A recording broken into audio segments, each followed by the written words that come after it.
ಇನ್ನು next RSS ಪ್ರಾರ್ಥನೆ ಮಾಡಿದ್ದು DCM DK ಶಿವಕುಮಾರ್ ಅವರಿಗೆ ಎಲ್ಲೋ ತಿರುಗುಬಾಣವಾಯ್ತಾ ಅಂತ ಸದನದಲ್ಲಿ RSSನ ಆಂಥಮ್ ಅನ್ನು ಹೇಳ್ತಾರೆ. ಜೊತೆಗೆ RSS ಪ್ರಾರ್ಥನೆ ಮಾಡಿದ್ದು DCM DK ಶಿವಕುಮಾರ್ ಅವರಿಗೆ ಎಲ್ಲೋ ರಿವರ್ಸ್ ಹೊಡಿತಾ ಇದೆಯಾ ಅನ್ನುವಂಥ ಚರ್ಚೆ ರಾಜಕೀಯ ಪಡಸಾಲೆಯಲ್ಲಿ ಕೇಳಿ ಬರ್ತಾ ಇದೆ.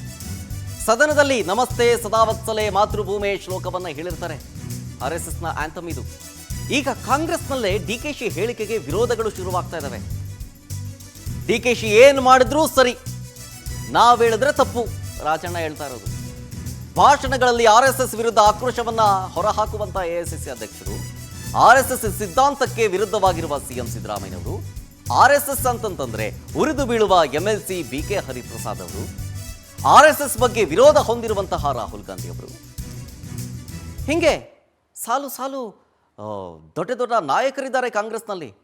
ಆದರೆ DK ಶಿವಕುಮಾರ್ ಹಿಂಗೆ ಹೇಳಿದ್ರಲ್ಲ, ಅದು ತಪ್ಪಲ್ವಾ? ಅವ್ರು ಹೇಳಿದ್ದು ಸರಿನಾ, ನಾವು ಹೇಳಿದ್ರೆ ತಪ್ಪಾ? ಇದು DCM DK ಶಿವಕುಮಾರ್ ಅವರಿಗೆ ವರವಾಗುತ್ತಾ ಅಥವಾ ಮುಳುವಾಗುತ್ತಾ ಅನ್ನುವಂಥ ಚರ್ಚೆ ಪ್ರಶ್ನೆ. ಸಾಫ್ಟ್ ಹಿಂದುತ್ವದಿಂದ ಉಗ್ರ ಹಿಂದುತ್ವದ ಕಡೆಗೆ ಮುಖ ಮಾಡ್ತಾ ಇದ್ದಾರಾ ಅಂತ, ಮತ ಸೆಳೆಯುವ ಉದ್ದೇಶದಿಂದಲೇ ಹಿಂದುತ್ವದ ಕಡೆ ವಾಲ್ತಾ ಇದ್ದಾರಾ? ಆದರೆ ಇದೇ ಸ್ವಪಕ್ಷೀಯ ನಾಯಕರ ಕೆಂಗಣಿಗೆ ಗುರಿಯಾಗುತ್ತಲ್ಲ ಅಲ್ವಾ? ಇದು DCM DK ಶಿವಕುಮಾರ್ ಅವರಿಗೆ ಹೆಂಗೆ ಎಫೆಕ್ಟ್ ಕೊಡುತ್ತೆ ಅಂತ ರಾಜಕೀಯವಾಗಿ. ಭಾಷಣದಲ್ಲಿ RSS ವಿರುದ್ಧ ಆಕ್ರೋಶವನ್ನು ಹೊರಹಾಕ್ತಾರೆ AICC ಅಧ್ಯಕ್ಷರು. ಬೇರೆಯವರೆಲ್ಲ ಹೇಳ್ತಾರೆ DK ಶಿವಕುಮಾರ್ ಅವರು ಹಿಂಗೆ ಹೇಳಿದ್ರೆ ಸುಮ್ಮನಾಗ್ತೀರಿ, ನಾವು ಹೇಳಿದ್ರೆ ತಪ್ಪು. ಮೊನ್ನೆ DCM DK ಶಿವಕುಮಾರ್ ಅವರು ಸದನದಲ್ಲಿ RSSನ ಆಂಥಮ್ ಬಗ್ಗೆ ಮಾತಾಡ್ತಾರೆ, ಜೊತೆಗೆ ಆ ಶ್ಲೋಕವನ್ನ ಹೇಳ್ತಾರೆ. ಏನೇನಾಯ್ತು ಈ ಸಂಬಂಧ ಸದನದಲ್ಲಿ ಅವತ್ತು ಬನ್ನಿ ತೋರಿಸ್ತೀನಿ. ನಾನು ನಿಮ್ಗೆ ಸ್ವಲ್ಪ ಎಕ್ಸ್ಪ್ಲೈನ್ ಮಾಡಿ ಹೇಳಿ. ಚೇಡ್ಸಿ ಹೇಳಕ್ಕೆ ಇಲ್ಲಿ ನನ್ನ ಹತ್ರ ಕೂಡ ವಿದ್ಯೆಗಳೆಲ್ಲ ಇದೆ. ನಾನು ಅಸಾಧ್ಯರು ನಮ್ಮ ನಿಮ್ ಗರಡಿಲ್ ಬೆಳಿಲ್ಲ ಅಂತಂದ್ರೆ ನಾನು ಈ ಪರಮೇಶ್ವರ್ ಗರಡಿಲ್ಲ ಬೆಳೆದಿದ್ದೀನಿ. ನಾನು ಸ್ವಲ್ಪ ಇಲ್ಲ RSS ಚಡ್ಡಿ ಹಾಕಿದ್ದೀನಿ ಅಂದ್ರಲ್ಲ ಒಂದ್ಸರಿ. ನಮಸ್ತೆ ಸದಾ ವತ್ಸಲೆ ಮಾತೃಭೂಮಿ ಅಧ್ಯಕ್ಷ ಹಿಂದೂ ಭೂಮಿ ಸುಗಮ್ ವರ್ಧಿತೋಹಂ ಮಹಾಮಂಗಲೆ. ನಾನು ಅವೆಲ್ಲ ಚರ್ಚೆ ಬೇಡ, ಅದನ್ನ ಡೀಟೇಲ್ಸ್ ಕೊಡ್ತಾರೆ ಇದ್ರ ಬಗ್ಗೆ ನಮ್ಮ political bureau head Raghavendra phone ಸಂಪರ್ಕದಲ್ಲಿ. ರಾಘವೇಂದ್ರ, DCM DK ಶಿವಕುಮಾರ್ ಅವರು ಸದನದಲ್ಲಿ ಹೇಳಿದಂತಹ ಶ್ಲೋಕ, RSSನ ಶ್ಲೋಕ, ಅವರಿಗೆ ತಿರುಗುಬಾಣವಾಗ್ತಾ ಇದೆಯಾ ಈಗ ಅನ್ನುವಂಥ ಪ್ರಶ್ನೆ. ಪ್ರಮುಖವಾಗಿ DK ಶಿವಕುಮಾರ್ ಅವರನ್ನ ನೋಡ್ಬೋದು. ಕಳೆದ ಧರ್ಮಸ್ಥಳದ ಪ್ರಕರಣದಿಂದ ಹಿಡಿದು ಸದನದಲ್ಲಿ ಆದಂತಹ ಕೆಲವೊಂದಿಷ್ಟು ಏನು ಘಟನೆಗಳವರೆಗೂ ಸಹ ಹಿಂದುತ್ವದ ಕಡೆ DK ಶಿವಕುಮಾರ್ ಅವರು ಮುಖ ಮಾಡಿದಾರ ಅನ್ನೋದ್ರ ಬಗ್ಗೆ ಪ್ರಶ್ನೆಗಳು ಕಾಡ್ತಾ ಇರ್ತಕ್ಕಂಥದ್ದು. ಯಾಕಂದ್ರೆ ಸದನದಲ್ಲೇ ನೇರವಾಗಿ ಎಲ್ಲರ ಸಮ್ಮುಖದಲ್ಲಿ ಅದು ರೆಕಾರ್ಡ್ ಮತ್ತೆ ದಾಖಲೆಗೆ ಸಹ ಸೇರ್ತದೆ. RSS ಗೀತೆಯನ್ನು ಹೇಳುವ ಮುಖಾಂತರ ಒಂದು ದೊಡ್ಡ ಮಟ್ಟದ ಸಂಚಲನಕ್ಕೆ DK ಶಿವಕುಮಾರ್ ಅವರ ಹೇಳಿಕೆ ಕಾರಣವಾಗಿರ್ತಕ್ಕಂಥದ್ದು.